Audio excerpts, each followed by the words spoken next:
prepare seu coração para uma palavra que pode mudar o rumo de sua vida, pois tenho certeza que Deus irá falar contigo. Fique até o fim e não se esqueça de comentar sobre a mensagem. Deixa seu like e compartilhe. Irmãos, Lucas capítulo 3, versículo 1 diz assim: no 15º ano do reinado de Tibério César, sendo Pôncio Pilatos governador da Judeia, Herodes tetrarca da Galileia, seu irmão Filipe tetrarca da região de Itureia, e Treconites, olha que nome bonito para botar no seu filho, Treconites, e Lisânias tetrarca de Abilene, e sendo sumos sacerdotes Anás e Caifás, veio a palavra de Deus a João Batista, filho de Zacarias, no deserto. Pegou? Ele percorria toda a circunvizinhança do Jordão, pregando batismo de arrependimento para a remissão de pecados, conforme está escrito no livro da palavra do profeta Isaías: voz do que clama no deserto, preparai o caminho do Senhor, endireitai as suas veredas. Todo vale será aterrado e nivelado todos os montes e os outeiros, os caminhos tortuosos serão retificados, e os escabrosos aplanados, e toda a carne verá a salvação de Deus. Dizia ele, pois, as multidões que saíam para serem batizadas: raça de víboras, quem vos induziu a fugir da ira vindoura? Produzir, pois, frutos dignos de arrependimento, e não comeceis a dizer entre vós mesmos: temos por pai Abraão. Porque eu vos afirmo que destas pedras Deus pode suscitar filhos a Abraão. E também já está posto o machado na raiz da árvore, e toda árvore, pois, que não produz fruto, é cortada e lançada no fogo. Então as multidões interrogavam, dizendo: que havemos, pois, de fazer? Respondeu-lhes: quem tiver 2 túnicas, reparta com quem não tem, e quem tiver comida, faça o mesmo. Foram também publicanos para serem batizados e perguntaram: mestre, o que havemos de fazer? Respondeu-lhe: não cobreis mais do que é estipulado. Também os soldados lhe perguntaram: e nós que faremos? E eles lhe disse: a ninguém maltrateis, não deis denúncia falsa, contentai-vos com o vosso saldo. Pegou isso? Pegou isso, irmãos? Olha isso, que coisa linda. Você tem aqui um imperador, você tem um governador, você tem aqui 2 tetrarcas, que na época eram como prefeitos governamentais de regiões. Você tem aqui 2 sumos sacerdotes, que até contra a lei, sumo sacerdote era um só, mas Anás e Caifás era sogro e genro. Mas não veio a palavra de Deus para ninguém deles. A palavra de Deus veio para um homem, filho de Zacarias, que estava no deserto, um ambiente desfavorável, um cara totalmente fora do padrão sistemático, sem título, sem aparência e sem formosura, um cara estranho, comendo uma comida estranha, e a mensagem dele era prosperidade. A mensagem dele era: como é precioso, irmão, estar bem junto a ti. Não, a mensagem dele era: suas cobras. Por que vocês estão fazendo para ser livre da ira vindoura? Tinha um governador, tinha um imperador. A Bíblia é clara quando ela diz: Pôncio Pilatos era o imperador, Pilatos era o governador, Herodes e Filipe eram tetrarcas da Itureia e da Galileia. Tinha 2 sumos sacerdotes, mas nenhum deles ouviu a Deus. O que é que eu aprendo aqui? Que título não me garante nada.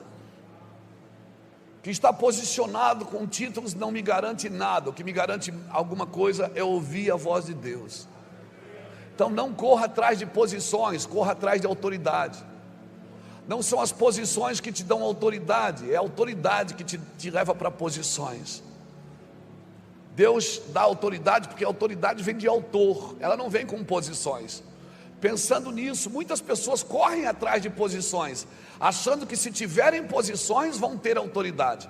E você conhece, e eu conheço muitas pessoas que têm posições, mas não têm mais autoridade, porque a autoridade vem de autor, e só o autor é quem pode dar. Só o autor. Então corra atrás do autor, irmão. Ele vai te dar autoridade. Amém, querido? E esse cara está no deserto, um ambiente desfavorável.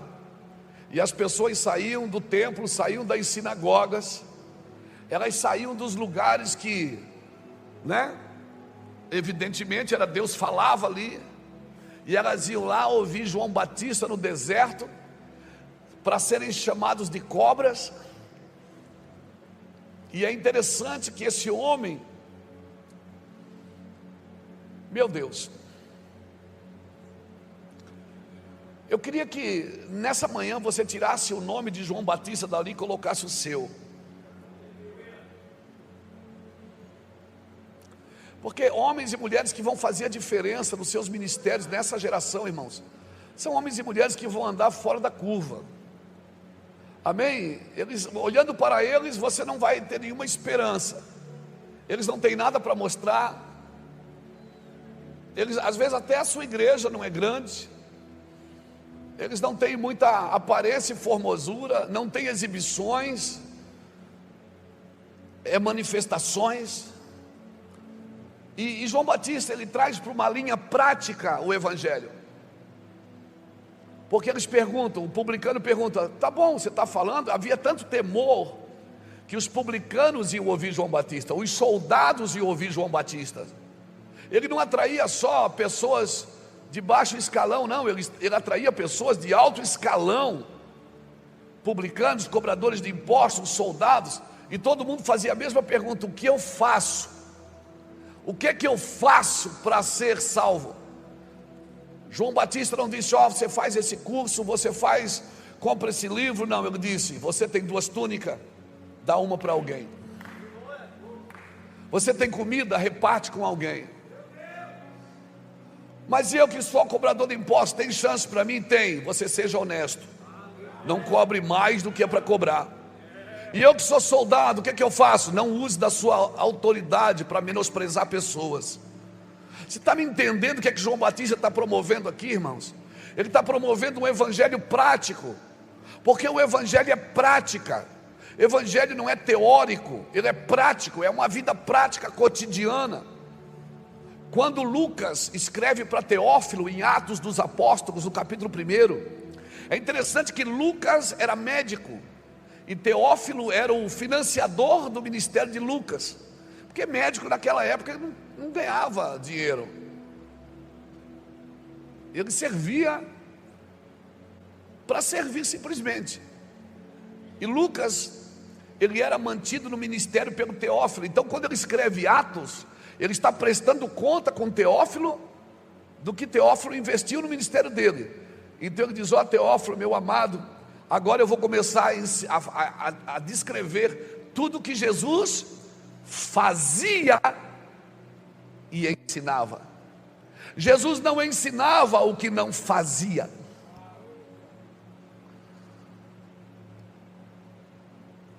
Irmãos, um homem que ensina o que ele não faz, o ministério dele tem prazo de validade. Eu preciso fazer, porque a garantia, a legalidade que eu tenho para dizer o que digo é porque eu faço o que digo. Se eu não faço o que digo, eu não tenho autoridade das minhas palavras.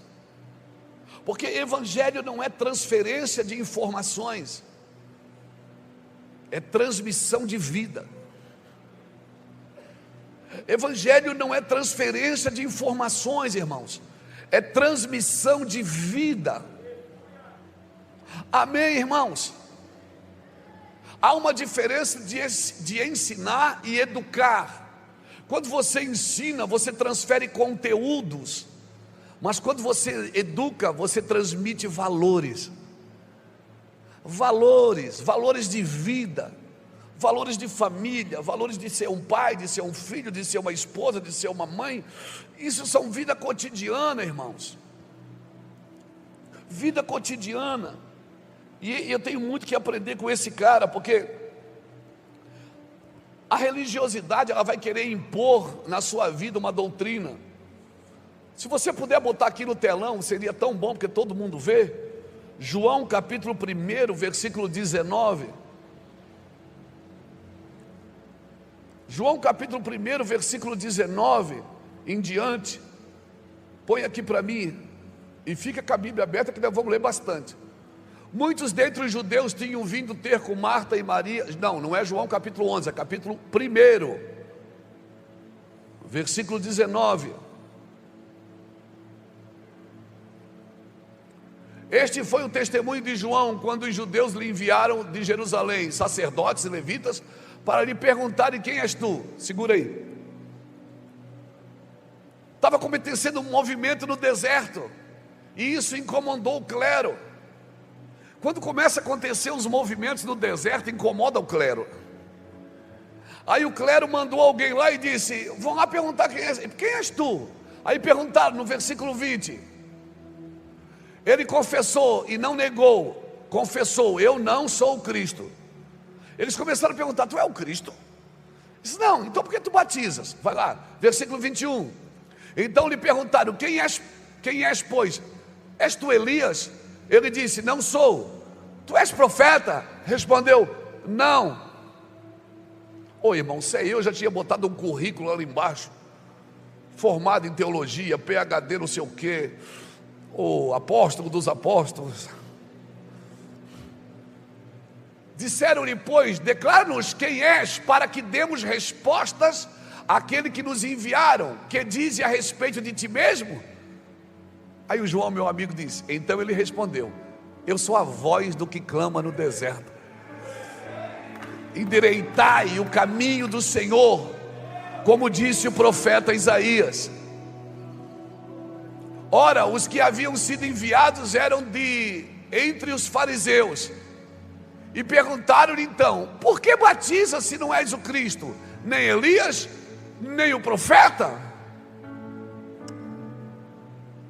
Respondeu-lhe João: eu batizo com água, mas no meio de vós está quem vós não conheceis, a qual vem após mim, do qual não sou digno de desatar-lhe as correias das sandálias.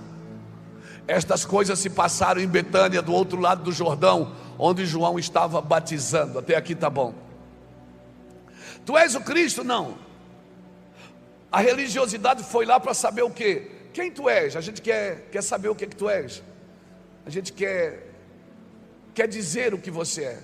João Batista, Batista não é o sobrenome. Batista é porque ele batizava. João, aquele que batiza. João, aquele que batiza, por isso que é João Batista. Amém? Eu tive agora com a minha esposa, a gente esteve na Itália mês passado, a gente ganhou de presente, ainda assim fez aniversário, nós ganhamos de presente uma semana em Toscana, de uns irmãos, e fomos para lá. E a gente teve o privilégio de conhecer a cidade de Leonardo da Vinci. E eu fui descobrir lá que o nome dele não é Leonardo da Vinci. O nome dele é Leonardo. Vinci é o nome da cidade que ele nasceu. Por isso que é Leonardo da Vinci. Eu sou Luiz Itajaí, irmão.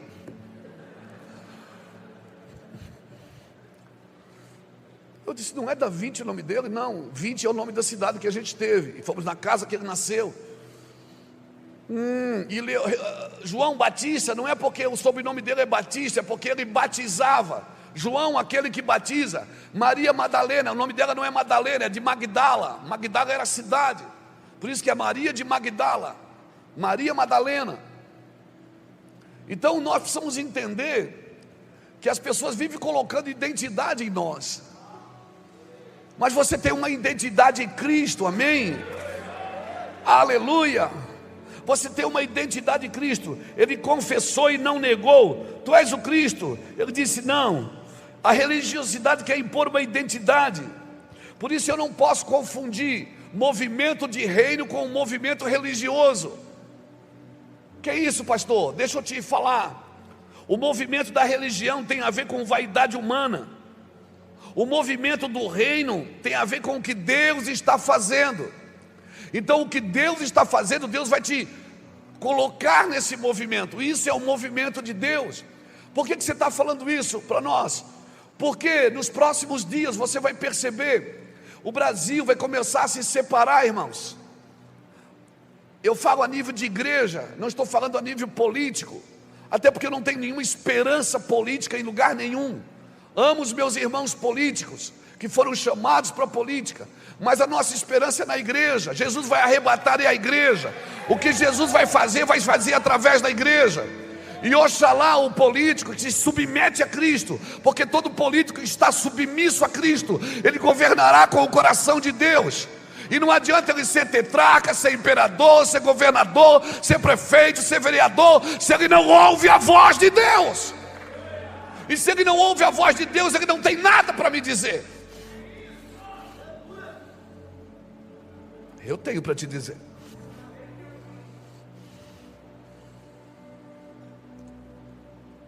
Por isso nós precisamos identificar no nosso meio quem tem chamado político. E sentar com esses irmãos e dizer assim: ó, você precisa ouvir a voz de Deus. Você precisa ouvir a voz de Deus. Por isso, irmãos, nós precisamos de pessoas em lugares de autoridade que ouçam a voz de Deus. Eu não posso discipular um político pelos interesses denominacionais. Eu não posso discipular um político só para me dar terreninho, para me construir a minha congregaçãozinha. Por favor, perca essa mentalidade. Quando o Senhor ungiu Elias, ele chamou Elias e disse: vai na rua, você vai ungir Hazael, rei Jeú, Hazael, rei da Síria, você vai ungir Jeú, rei de Israel, e vai ungir Eliseu, profeta, em teu lugar. Quem escapar da espada de Hazael, Jeú o matará. Quem escapar da espada de Jeú, Eliseu matará. Porque você pode escapar da espada de um rei, mas nunca vai escapar da espada de um profeta.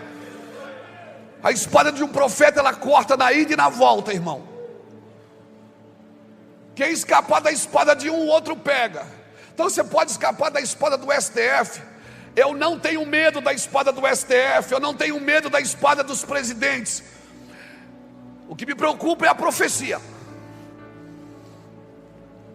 Porque quando não ouvimos os profetas, o final foi caos. Toda vez que não demos atenção para que a profecia disse, o final foi queda de muro, o final foi caos, foi destruição. Então preste atenção no que a profecia está dizendo, e não coloque as suas expectativas em lugar nenhum que não seja a igreja de Jesus. Agora, claro, nem toda a igreja é de Jesus.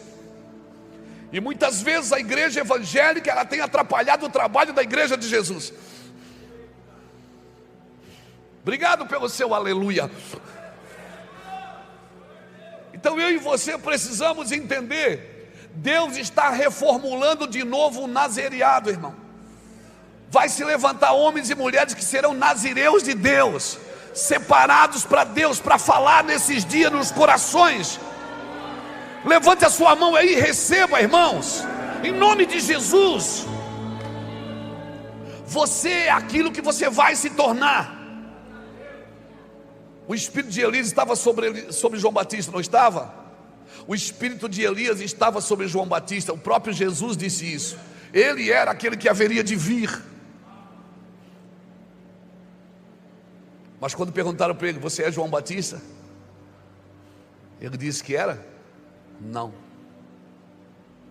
Por quê? Porque ele não queria colocar nenhuma expectativa no mensageiro. Ele queria que todos tivessem expectativa na mensagem, não no mensageiro. Quando o mensageiro cria mais expectativas nele do que na mensagem, ele passa a ser o alvo de exibição, e a mensagem perde o seu lugar de manifestação. Por isso, guarde os seus corações, homens e mulheres de Deus. A minha oração é que Deus te levante. Você vai entrar em angústia nos próximos dias. Eu quero declarar que você vai entrar em angústia nos próximos dias. E não é uma angústia por necessidade, por medo, por culpa, por pecado. É uma angústia porque Deus vai compartilhar com você o que Ele quer fazer na terra. Eu quero declarar isso. Se posicione. Se posicione. Você é aquilo que você vai se tornar. E quem não reconhece o que você tem sempre vai te comparar com alguém. Você é Elias, você é o Cristo, você é esse, você é profeta. Você é aquilo que você vai se tornar, não o que você é agora. Irmão, esses dias atrás assim a gente vive se refazendo, né? E às vezes a gente, para se editar, para voltar a meditar, a gente tem que se editar. Porque a gente prega tanto, eu vou sair daqui à noite, eu vou para Manaus, pego um voo aqui de noite, chego em Manaus de madrugada, falo amanhã de manhã e amanhã à noite, e sexta de manhã eu já estou em casa, 11 horas da manhã, porque sábado eu tenho um casamento, e domingo nós temos 3 cultos, e segunda eu estou lá em Mauá com o Wagner, e terça de noite eu estou em Brasília, e quarta de manhã em Brasília, e aí quinta eu volto para casa, porque eu preciso estar sexta em Navegantes, e sábado em Balneário Camboriú, aleluia. E sábado é o dia de jantar com a pastora Iraci, aonde ela paga a janta, glória a Deus.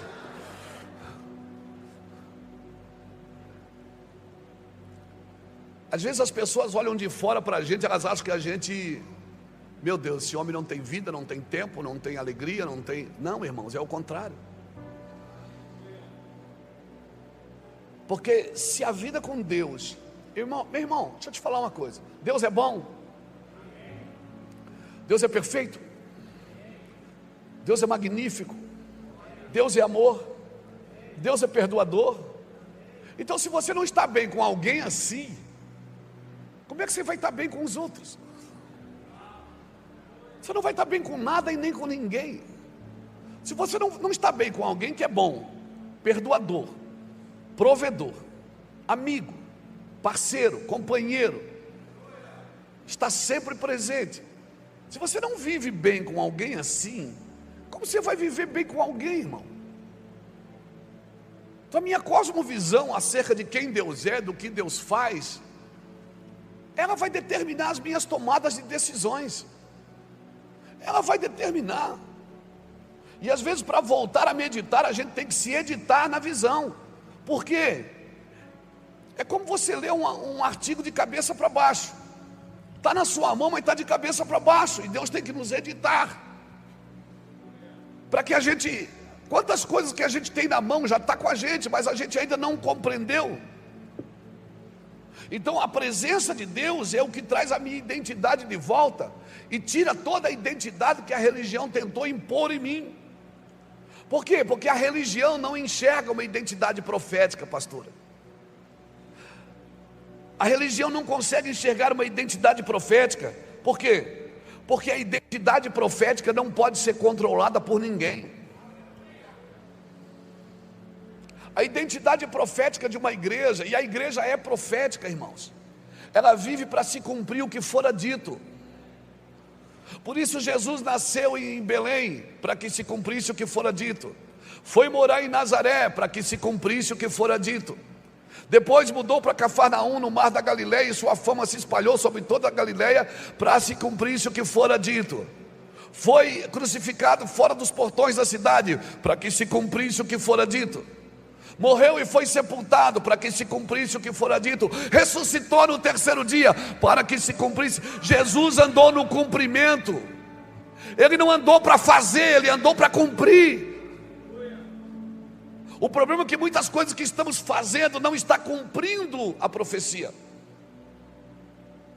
Irmãos, muitos homens pregam liberdade, mas constroem cadeias, algemas, gaiolas, e prendem pessoas nas suas próprias doutrinas. Às vezes Deus vai falar uma coisa com você, pastor, presidente, mas isso é para você. Tem um certo nível de exigência que Deus tem com você, que não tem com as suas ovelhas. Essa exigência é para você. Quem anda na unção tem um certo nível de exigência de Deus, que você não pode querer transferir isso para a sua liderança. Às vezes eu também me invoco, também fico emburrado. O que é emburrado? Em é um prefixo, emburrado é o que? Cheio de burro. E às vezes eu fico enfesado, e em também é um prefixo. Então eu fico cheio de, é isso. O que é uma pessoa enfesada? É uma pessoa cheia de, Por quê? Porque eu fico assim, meu Deus, cara, eu estou aqui, o cara não viu isso, não vê. Por quê? Porque Deus não chamou ele para ver, Ele chamou você para ver. Por que, meu Deus, é difícil? Meu Deus estava aqui de frente do olho, por que Ele não fez? Porque Ele não foi chamado para isso. Quem foi chamado para ver foi você. Mas as distrações da vida, irmãos, vai tirando a gente do lugar. E aí a gente começa a cobrar dos outros uma coisa que Deus pediu, foi para a gente. A gente começa a trazer peso nos púlpitos, de cobrar coisas de pessoas que Deus não está cobrando nada delas, até porque o projeto de Deus não é com a multidão, é com os seus discípulos. Jesus nunca fez projeto com a multidão, por isso que quando Ele ressuscita, Ele não volta mais para a multidão, Ele volta para os discípulos. O projeto de Jesus é com os seus discípulos. E qual é o projeto de Jesus para os seus discípulos? Sirva a multidão, põe a mesa para a multidão, cure a multidão. Então, muitos homens, eles pregam essa liberdade, mas não vivem. Usam as experiências suas para estabelecer doutrinas e costumes. Irmão, deixa eu te falar uma coisa, pasmem, mas a experiência de outros me servem como lição de vida, não me servem como doutrina. As experiências de Davi, as experiências de Moisés, as experiências de Salomão, as experiências de Elias me servem como balizadores, mas não como doutrina. Cristo é suficiente, Cristo é a sua doutrina, Cristo é a sua comida. Quem come de Cristo permanece em Cristo. Ele é a videira verdadeira. Nós precisamos entender isso. Então, eu gostaria de fazer uma pergunta: o que tu dizes de ti mesmo? Sabe o que eu tenho aprendido com Jesus? Ele diz: só fala de você quando alguém perguntar. Isso vai treinar a sua humilhação, isso vai treinar a sua humildade. Só fala de você quando alguém perguntar. Quando ninguém perguntar, não fale de você. Sabe o que diz de ti mesmo? Quem nós somos como igreja? Eu e você precisamos entender o nosso papel no corpo, porque isso vai definir as nossas tomadas e decisões. E nós estamos exatamente nesse momento agora. E eu ouso a falar que muitos de vocês pensam assim: cara, eu não sinto mais aquele gozo, aquela alegria. Eu me lembro que quando eu comecei no ministério, eu sentia aquela unção gostosa. Muitos de vocês acham que Jesus foi embora e deixou você no trecho. Muitos de vocês acham, porque não sente mais aqueles arrepios, não sente, nunca mais caiu na unção, porque não é hora de cair na unção, é hora de se jogar na unção. Você está me entendendo? Tem um sentimento que Deus permite você sentir por um tempo, mas depois que você cresce, irmãos, hoje, antigamente, a gente caía na unção, caía ou não caía? Meu Deus, quantas conferências eu fui do Benny Hinn, do David Robson, quantas conferências eu fui de homens e mulheres de Deus. Eles passavam assim: receba, e a gente parecia um dominó. Aí lá na igreja esses dias me perguntaram: pastor, por que ninguém cai mais na unção nos cultos? Eu digo: porque agora Deus está derrubando a gente por dentro. Ele está quebrando os conceitos, resgatando os princípios e restaurando os valores em nós. Agora quando a unção vem, eu não preciso de uma mão na minha cabeça para me derrubar, eu mesmo me jogo. Eu me jogo, mas eu não estou tintindo nada. Não é para tintir, é para saber. A fé, ela não sente, ela sabe. É uma convicção que você tem: eu creio nisso e por isso. Mas eu não estou, mas ele é a carne. Mas daí eu vou me jogar na carne. Como é que você vai servir Deus sem carne? O Espírito será derramado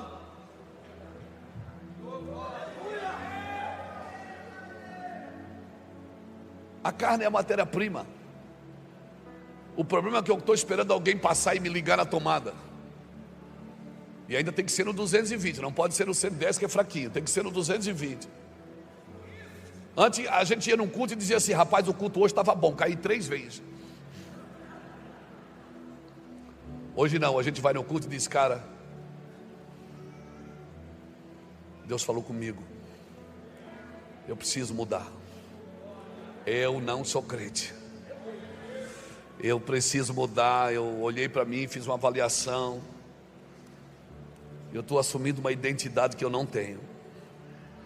E quem assume uma identidade que não tem vai gerar um ambiente de usurpação, de defraudação e de distração, irmãos. Quem assume uma identidade que não recebeu de Cristo, para que a gente muda a voz quando vai pregar?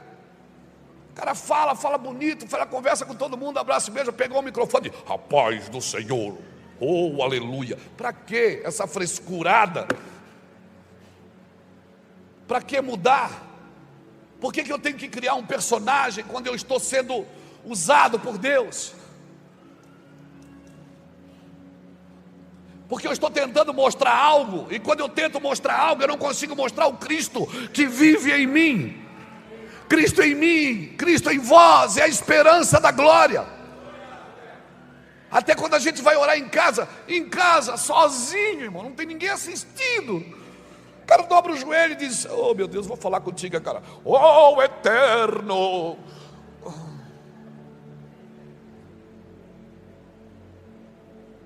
Isso é a forma de esconder quem verdadeiramente somos. Isso é a forma de segurar as nossas verdadeiras identidades. Não precisa, irmão. Ao contrário de muitos homens, um homem como que era rei, tirou a roupa de rei, tirou a coroa e foi dançar.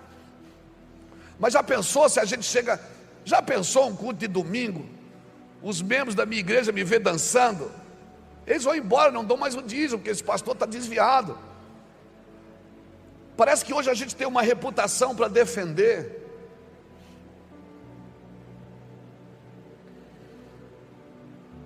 Então a gente procura um modelo que está em evidência e se adequa a ele.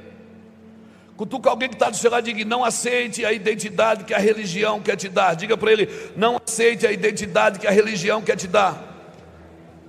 A religião já queria dar uma identidade para João Batista. Não aceite a patente que a religião quer colocar em você. Então quem você é? Eu sou uma voz, irmãos. Uma voz que aprendeu a viver no deserto. Uma voz que aprendeu a ouvir Deus no meio do caos. Uma voz que aprendeu a ouvir Deus no meio de um lugar que não tem nada para observar, nada para ver. E às vezes o que eu ainda vejo pode ser uma miragem. Uma voz, nós somos a geração do deserto. Nós somos a geração do deserto, por favor, entenda isso. Não procure um lugar, Deus vai te conduzir até Ele. Por quê? Porque é uma geração que aponta para o Cordeiro, que tira o foco de si mesmo. Mas tu não é o Cristo. Não, eu não sou o Cristo é Ele. O Cristo habita em mim. Nós somos a geração que tem que tirar a si mesmo do foco e apontar o Cordeiro. É a geração que diz: eis o Cordeiro de Deus que tira o pecado do mundo. Aleluia. É uma geração que quando alguém vem dizer: olha, o fulano que congregava aqui com você abriu uma igreja, e você diz: ah, mas ele é o noivo, eu sou só o amigo do noivo, que se alegra com a voz do noivo. Aleluia. Uma geração sem face, uma geração de adoradores, que não estão buscando títulos, não estão buscando um lugar adequado, um conforto adequado. Jesus tem que ser suficiente para a igreja. Deus não quer te ocupar com títulos de obras mortas, irmãos. Então como é que eu te chamo? Luiz, pastor? Me chama de Luiz Hermínio, meu nome é Luiz Hermínio. A minha movimentação é apostólica, mas a minha identidade não está no que eu faço, está em quem eu sou. Paulo, servo de Jesus Cristo, chamado para ser apóstolo. Eu já cuidei de pastores que pagou para ser ungido apóstolo, porque queria ter uma P na frente do seu nome. Eu nem gosto disso, irmãos, porque isso foi tão deturpado em nosso meio. Mas tu és o Cristo, não, tu és o... Não, eu sou uma voz, alguém que está tentando ficar parecido com Jesus, alguém que está fazendo algumas coisas que foi chamado para fazer. Deus não quer te ocupar com títulos de obras mortas. Nós temos uma identidade, e diga comigo, identidade. Identidade, sabe o que significa identidade? É uma qualidade daquilo que é idêntico. Identidade é a qualidade daquilo que é idêntico. Então me deixa fazer uma pergunta: quando é que Cristo deixou de ser suficiente para nós como igreja? Quando é que Cristo deixou de ser a mensagem dos nossos púlpitos? Quando é que nós tivemos que inventar moda? Quando é que nós tivemos que fazer algumas coisas para nos sentir melhores? Quando é que nós tivemos que criar, produzir aquilo que deveríamos atrair? Quando é que Cristo deixou de ser a mensagem única do Evangelho? Que nós tivemos que trazer mensagens filosóficas, o espírito greco-romano? Quando que nós tivemos que fazer massagem no ego das pessoas para que elas não fossem embora? Eu sou pastor de igreja, irmãos. Eu não sou itinerante, eu sou pastor de igreja. Eu estou na mesma igreja há 23 anos, pastoreando as mesmas pessoas. Sabe, nós temos uma identidade. Por favor, entenda o que o céu está falando. Irmão, depois você olha para a vida de João Batista, estuda ela em Lucas capítulo 1. Leia do versículo 5 ao versículo 22. Ele era descendente de Arão. Ele era do sistema, filho de Zacarias. Certamente ele ia assumir a identidade do pai. Era normal, passava de pai para filho. Mas a mensagem dele não cabia no sistema. E eu vou te falar, quando a mensagem sua não cabe mais no sistema, nós temos cuidado de líderes. Muitos têm dito: pastor, eu não acredito mais no que eu estou fazendo. Eu tenho que pregar uma coisa, eu tenho que falar uma coisa, porque eu tenho uma meta para cumprir. Mas eu não acredito mais nisso. Eu vou te falar uma coisa: não tem coisa pior para um homem, ele tem que pregar uma mensagem que ele não acredita nela, porque ele pertence a um lugar sistemático que funciona assim, irmãos, que tem meta para cumprir, metas até de arrecadação. Não chame isso de igreja, por favor, isso não é igreja. Não chame isso de igreja, chame de qualquer coisa menos de obra de Deus. A meta de um líder não é financeira, a meta de um líder é ficar parecido com Jesus, é ouvir a voz de Deus, é ser guiado pelo Espírito, é ser um Bible man, um homem da Bíblia, é ser um homem da Bíblia, irmãos. Alguém que quando abre as Escrituras, não precisa nem ler, as pessoas já começam a sentir o amor de Deus. Eu oro para que você se torne alguém intenso nos púlpitos. Eu oro para que você se torne alguém queimando nos púlpitos, alguém admirável, que alguém olha e diz: eu quero isso, eu quero isso.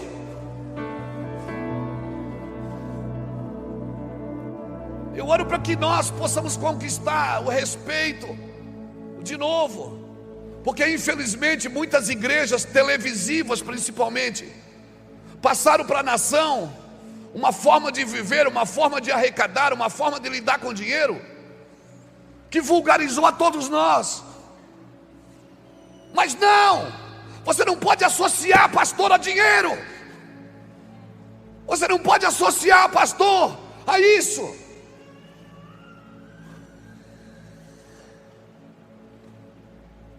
Nós precisamos desesperadamente de uma mensagem, irmãos. Vai buscar Deus até que ela venha, irmãos. Vai buscar Deus. Eu vou te falar uma coisa: começou um movimento do reino no Brasil e nada vai poder parar esse movimento do reino. Começou um movimento do reino na sua congregação, na sua denominação, que nada vai poder parar esse movimento. Ei, você não vai prestar mais para o sistema. Eu quero declarar isso para você.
Você não vai caber mais no sistema religioso e arcaico da nossa geração.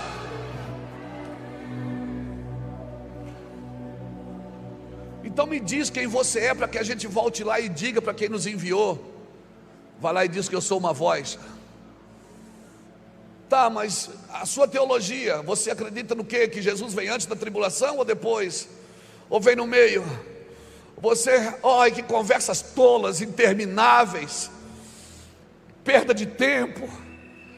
Se prepare para ele vir. Se ele vier antes, glória a Deus. Se ele vier depois, você está pronto para passar por ela.